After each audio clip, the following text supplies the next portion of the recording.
ரூ. 250 பில்லு போட்டாங்கங்க.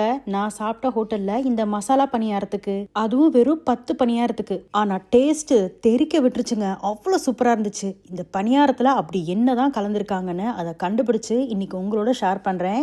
வாங்க எப்படி செய்யறதுன்னு பார்ப்போம். ஒரு பேன்ல கொஞ்சமா எண்ணெய் சேர்த்துக்கோங்க. பட்டை சோம்பு தாளிச்சுக்கோங்க. கூடவே கருவேப்பிலை இலைகள், ஒரு பெரிய வெங்காயத்தை நல்லா மெல்லிசா ஸ்லைஸ் பண்ணி சேர்த்துக்கோங்க. கூடவே பச்சை மிளகா ஒரு 2-3 போல கீறிட்டு அதையும் சேர்த்துக்கோங்க. நல்லா வதக்கி விட்டுக்கோங்க. வெங்காயத்துல லேசா கண்ணாடி பதம் வந்ததுக்கு அப்புறமா அதுல தக்காளி சேர்க்கணும். 2 சின்ன தக்காளியா பொடியா வெட்டி சேர்த்து நல்லா வதக்கி விட்டுக்கோங்க.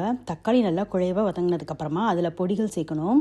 நான் இன்னைக்கு கரம் மசாலா, உப்பு, மிளகாய்த்தூள், மஞ்சள் தூள் இதெல்லாம் சேர்த்துக்கிறேன். சேர்த்து நல்லா வதக்கி விடுங்க. அடுப்பை மீடியம் சிம்ல வச்சு நல்லா வதக்கி விடுங்க. மசாலால இருக்க பச்சை வாசனை போனதுக்கு அப்புறமா அதுல இப்ப பணியாரம் சேர்க்கணும். நான் இன்னைக்கு ஒரு 10 to 15 போல பணியாரத்தை சுட்டு அதை சேர்த்துக்கிறேன். பணியாரம் சேர்த்ததுக்கு அப்புறமா அது கூடவே தேங்காய் பால், நல்ல ஒரு 1/2 கப் அளவுக்கு திக்கான தேங்காய் பாலை சேர்த்துக்கணும். தேங்காய் பால் சேர்க்கும் போது அடுப்பு நல்லா ஃபுல் சிம்ல இருக்கணும். சேர்த்துட்டு அப்படியே ஒரு மூடி போட்டு விட்டுருங்க. ஒரு 2 நிமிஷத்துக்கு அப்புறமா ஓப்பன் பண்ணி கலந்து விட்டுட்டே வந்தீங்கன்னா அடுப்பு கொஞ்சம் அதிகமாக வச்சு நல்லா மிக்ஸ் பண்ணி விட்டுட்டே வாங்க. கொஞ்ச நேரத்துலேயே நல்லா இந்த மாதிரி இறுகி வரும். நல்லா பணியாரம் தேங்காய் பாலை உறிஞ்சு நல்ல மசாலாவோட சேர்ந்து சூப்பராக, பார்க்கவே அவ்வளோ சூப்பராக இருக்கும். கடைசியாக கொஞ்சமாக நெய்யில் முந்திரி பருப்பை நல்லா வறுத்து அது மேலே சேர்த்து விட்டுருங்க. இப்போ இது ஒரு வாய் சாப்பிட்டு பாருங்க. சாப்பிட்டுக்கிட்டே இருப்பீங்க. அவ்வளோ டேஸ்ட்டாக இருக்கும். அந்த ஸ்கூல் விட்டு வர குழந்தைங்களுக்கு இதை செஞ்சு கொடுக்கலாம். காலையில் பிரேக்ஃபாஸ்ட் இல்லை நைட்டு டின்னர் கூட இதை செய்யலாம். கண்டிப்பாக ட்ரை பண்ணி பாருங்க.